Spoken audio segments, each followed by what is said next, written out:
Fala aí pessoal, meu nome é Pedro Miller e essa é a primeira videoaula da disciplina de Análise 1, produzida pelo PET Engenharia Elétrica Unifei. Nosso objetivo ao longo dessas videoaulas vai ser resolver alguns exercícios e abordar os conceitos teóricos mais importantes envolvidos na resolução de cada um. Com base na divisão dos conteúdos, segundo a apostila do professor Hermeto, esse exercício vai abordar a representação de impedâncias em PU, mudanças de base, o efeito de transformadores, banco de transformadores e componentes sequenciais de uma rede de impedâncias desequilibradas. Partindo então para o nosso exercício, o enunciado nos pede para montar os diagramas de sequência positiva e de sequência zero do sistema elétrico fictício apresentado na imagem, na base de potência de 100 MVA. Esse sistema apresenta nas duas extremidades um gerador que tem uma tensão nominal mais baixa e um transformador elevador, que aumenta essa tensão para o nível da linha de transmissão, que é de 230 kV.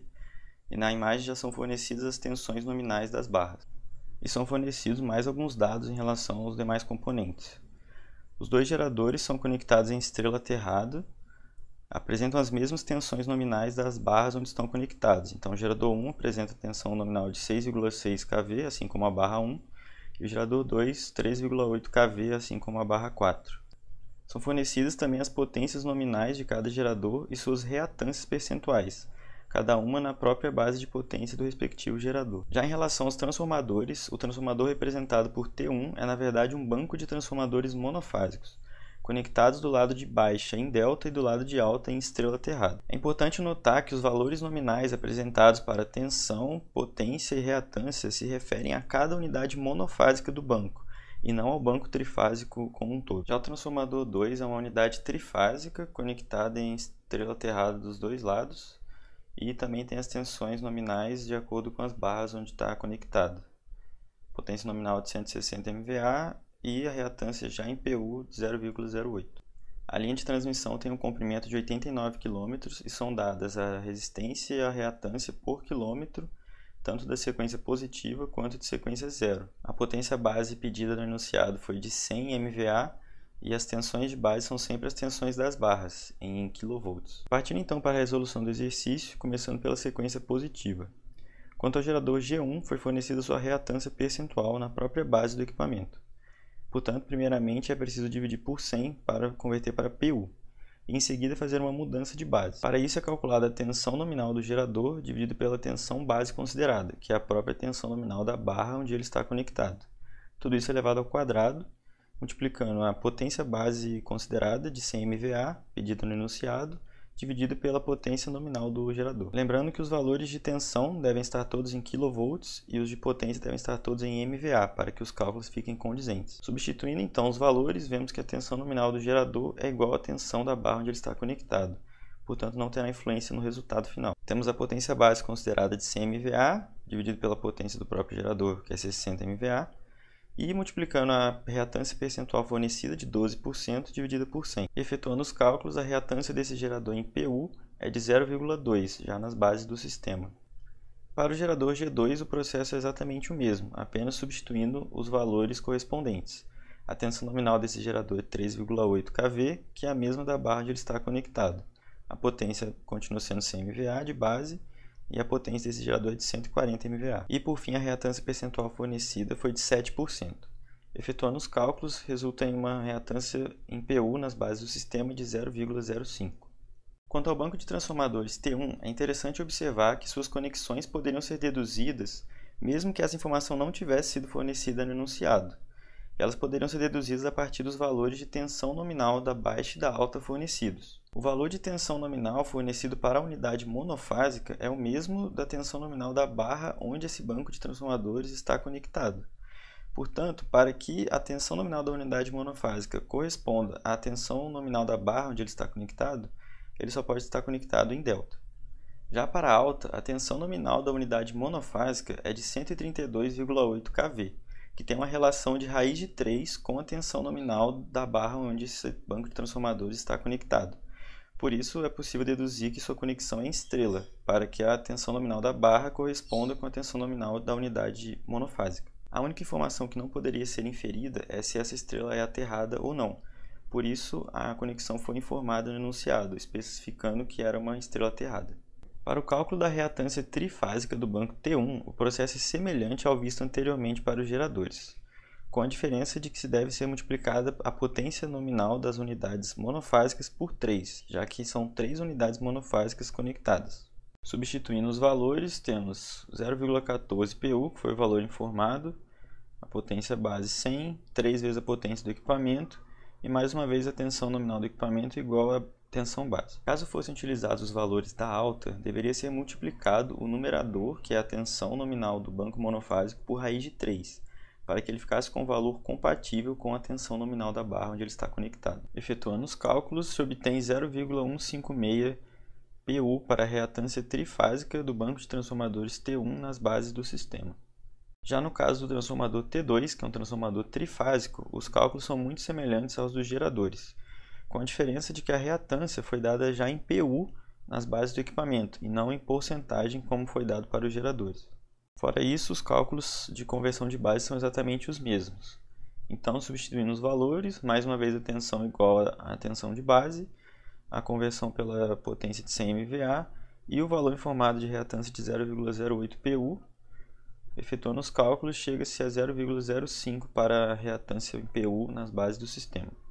Para a linha de transmissão, os cálculos foram feitos em duas partes. Primeiro foi calculada a resistência total da linha, multiplicando-se a resistência informada em ohms por quilômetro pelo comprimento informado da linha. Então basta efetuar a multiplicação da resistência de sequência positiva por quilômetro da linha pelo seu comprimento, para se obter a resistência de sequência positiva total.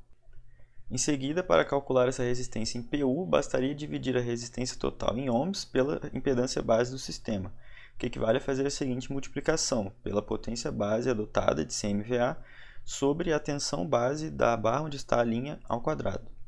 Lembrando mais uma vez que a potência precisa estar em MVA e a tensão precisa estar em kV.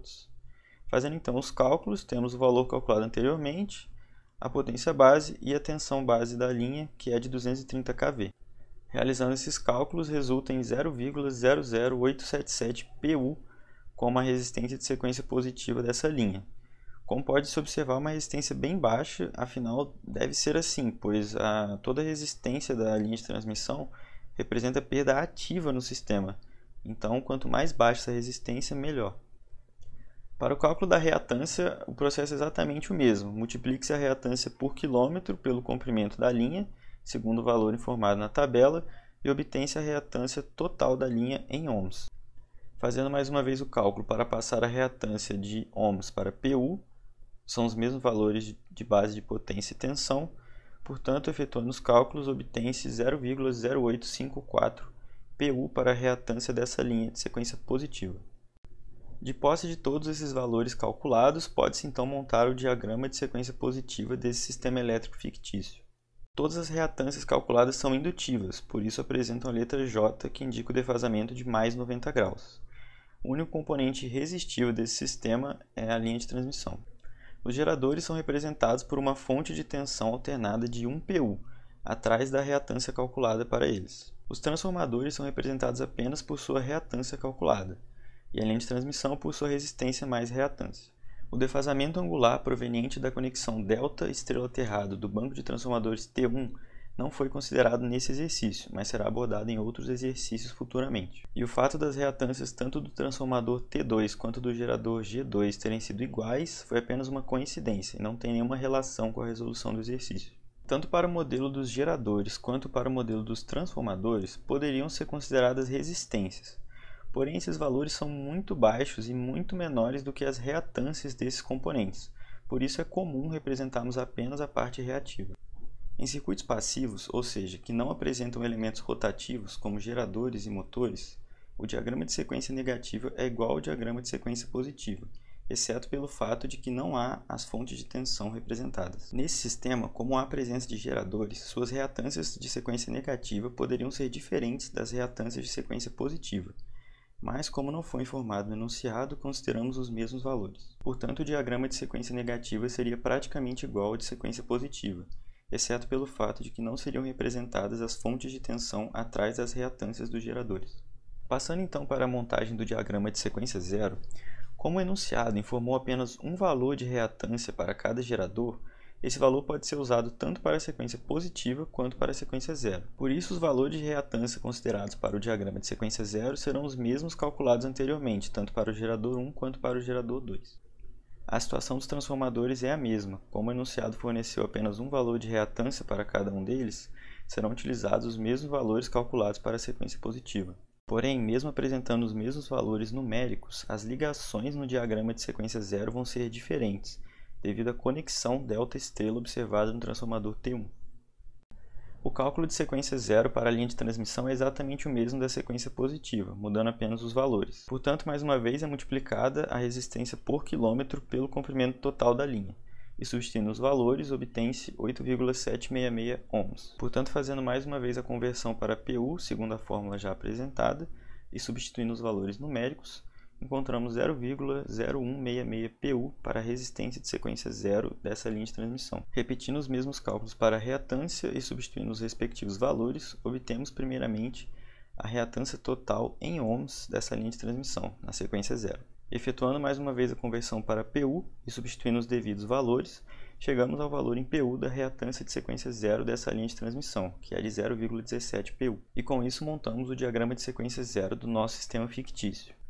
Podemos observar, conforme abordado nos slides anteriores, que as reatâncias dos geradores e transformadores têm os mesmos valores do diagrama de sequência positiva, enquanto apenas os valores da linha de transmissão foram alterados. Ainda assim, podemos notar duas diferenças muito importantes entre os dois diagramas. A primeira delas é que o modelo de gerador não conta com uma fonte de tensão de 1 PU, conforme constava no diagrama de sequência positiva. Além disso, observa-se uma conexão diferente no banco de transformadores T1. Essa conexão está relacionada com a sua ligação, que é delta do lado de baixa e estrela aterrada do lado de alta. Do lado estrela aterrada, a conexão é da mesma forma que feita no diagrama de sequência positiva. Já do lado delta, a reatância do transformador não é conectada ao terminal, e sim aterrada. Dessa forma, a reatância do gerador perde a conexão com o restante do sistema, pois seu terminal não está conectado ao restante do circuito, e sim aberto. Essa conexão tem origem no fato de que, do lado estrela aterrado, a corrente de sequência zero tem um caminho para a Terra, através do aterramento da estrela. Já do lado delta, não há conexão para a Terra, portanto não há esse caminho para a circulação da corrente de sequência zero. Entretanto, o que acontece na prática é que a corrente de sequência zero circula dentro do delta do transformador, e esse fenômeno é representado por esse esquema de ligação no diagrama de sequência zero. No transformador T2, onde a conexão é estrela aterrada dos dois lados, tanto do lado de baixa quanto do lado de alta do transformador, há um caminho para a circulação da corrente de sequência zero, através do aterramento da estrela. Por isso, a representação desse transformador no diagrama de sequência zero é exatamente igual à representação no diagrama de sequência positiva. No caso da ocorrência de um curto-circuito monofásico no gerador, apenas ele irá sofrer com a corrente de sequência zero, pois ela não circulará pelo restante do sistema. E o mesmo vale para o sistema. Uma corrente de sequência zero circulando do lado direito do circuito não terá qualquer influência sobre o gerador G1.